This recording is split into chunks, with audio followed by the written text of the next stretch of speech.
بسم اللہ الرحمن الرحیم۔ عزیز دوستوں اور بھائیوں، میں نے آپ حضرات کے سامنے پچھلے درس کے اندر مرزا قادیانی کے جھوٹ کو انہی کی کتب کے حوالہ جات کی روشنی میں بے نقاب کیا تھا۔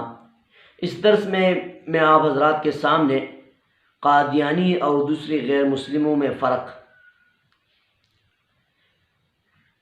قادیانی اور دوسرے غیر مسلموں میں فرق ہے۔ اسی فرق کی بنا پر دوسری غیر مسلموں کے ساتھ میل ملاپ اور تعلقات کا اجازت ہے، لیکن قادیانی کے ساتھ کسی قسم کا تعلق رکھنا قطعاً ناجائز اور حرام ہے، کیونکہ قادیانی مرتد اور زندیق ہے۔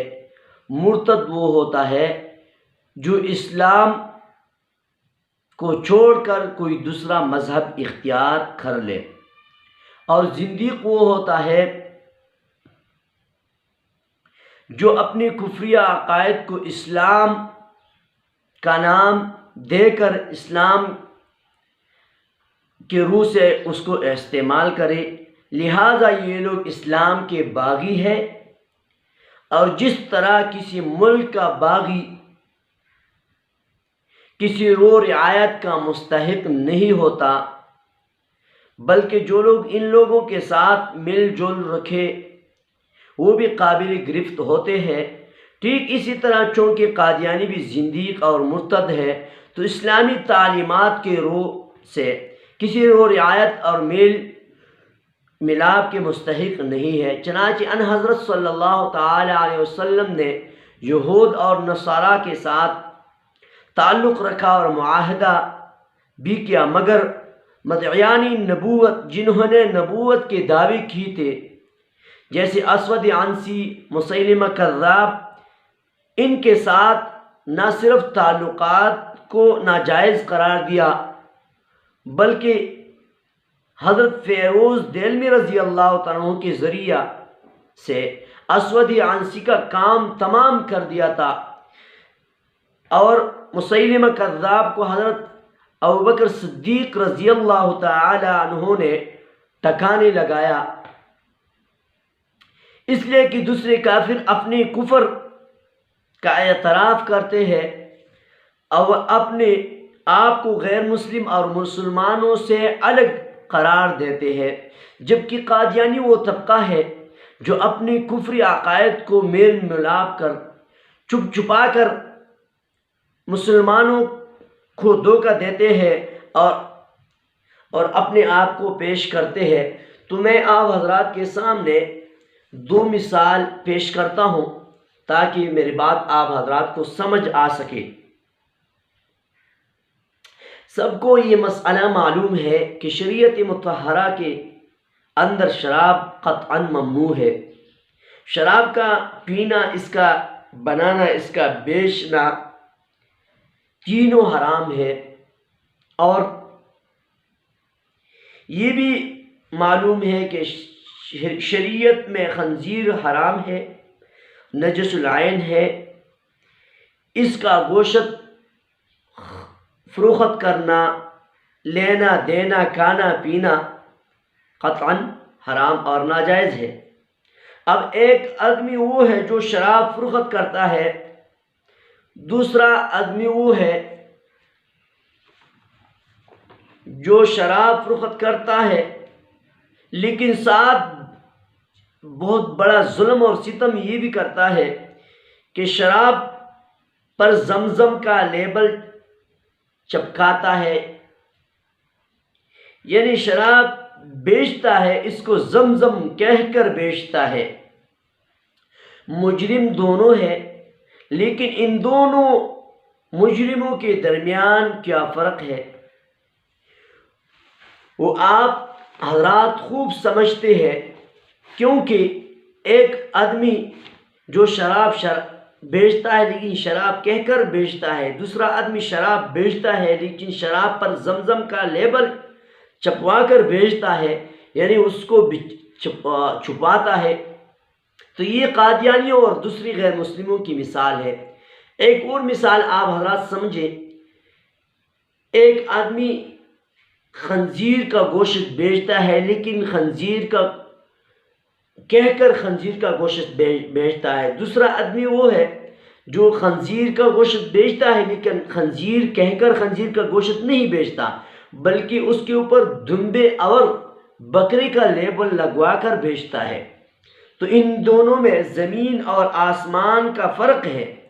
ایک حرام کو بیچتا ہے اس حرام کے نام سے، جس کے نام سے بھی مسلمان کو نفرت گن آتی ہے، اور دوسرا اسی حرام کو بیچتا ہے حلال کے نام سے، جس سے ہر شخص کو دھوکہ ہو سکتا ہے، وہ اس کے ہاتھ سے خنزیر کا گوشت خرید کر اور اسے حلال اور پاک سمجھ کر کھا سکتا ہے۔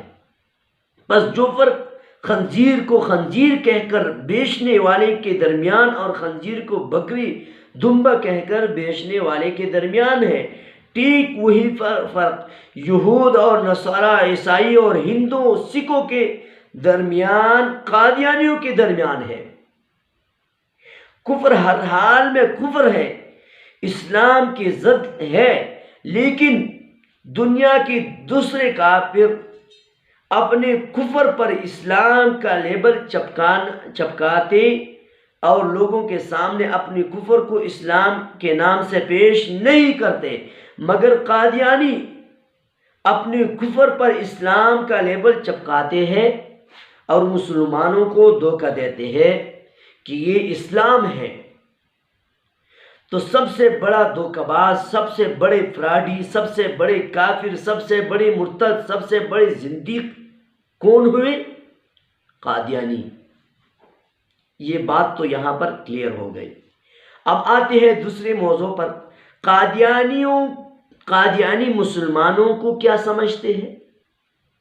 مرزا قادیانی اور اس کے بیٹوں کی روشنی میں ملاحظہ فرمائے کہ وہ دنیا کے 2 ارب مسلمانوں کو کیا سمجھتے ہیں۔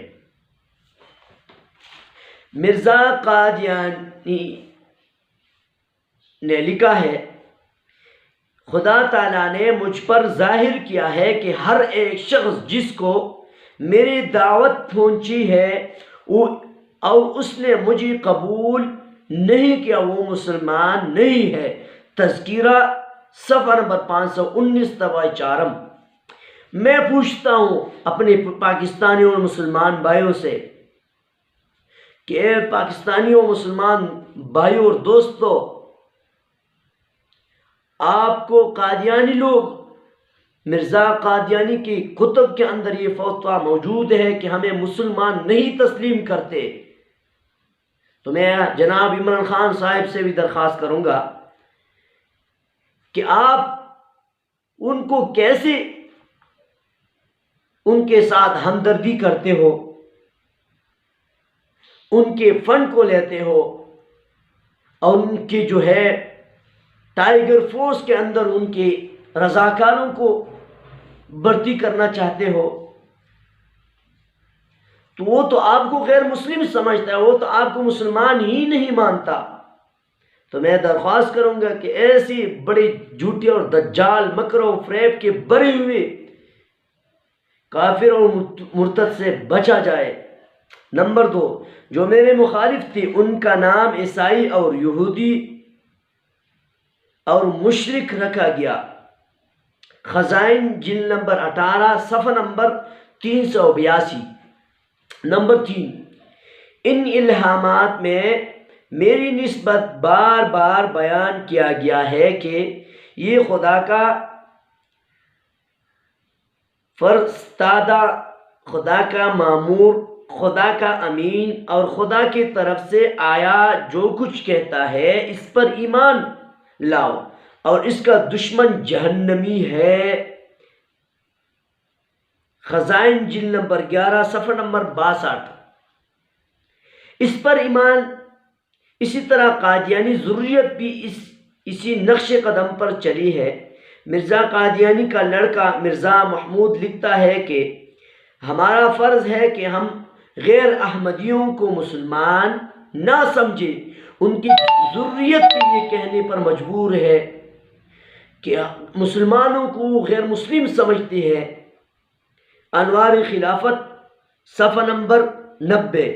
کل مسلمان جو حضرت مسیح موعود مرزا قادیانی کے بیعت میں شامل نہیں ہوئے، خواہ انہوں نے نام بھی نہیں سنا، وہ کافر اور دائرہ اسلام سے خارج ہے۔ مرزا قادیانی کا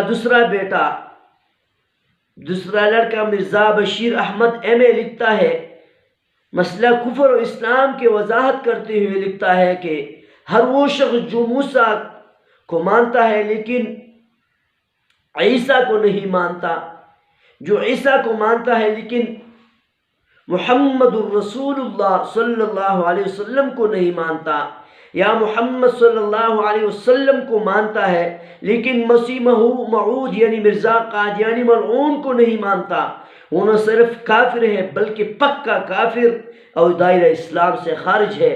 تو میں اپنے دوست احباب سے اور میرے سادہ لوگ مسلمانوں سے عرض کرنا چاہوں گا کہ وہ ہم کو کافر سمجھتے ہیں، ہم کو مسلمان ہی نہیں تسلیم کرتے، تو ہم کیسے ان کے دھوکوں میں آتے ہیں اور ان کے ہاں چلے جاتے ہیں۔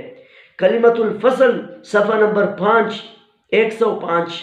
مرزا بشیر قادیانی کی اس عبارت کے مطابق جیسے ان حضرت صلی اللہ تعالی علیہ وسلم یا کسی اور نبی کا انکار کفر ہے، ایسی ہی مرزا قادیانی کا انکار بھی کفر ہے، اور یہ انکار دائرہ اسلام سے باہر پھینک دیتا ہے۔ تو عزیز دوستوں اور بھائیوں، میں نے آپ حضرات کے سامنے آج 2 موضوعات پر بات کی ہے۔ اللہ کریم ہمیں ایسی فتنوں سے بچائے اور ایسی فتنوں کے خلاف ہمیں کام کرنے کی توفیق نصیب فرمائے، اور امت مسلمہ کی اصلاح کے لیے اللہ رب العزت ہم سے کام لے۔ وآخر دعوانا ان الحمد للہ رب العالمین۔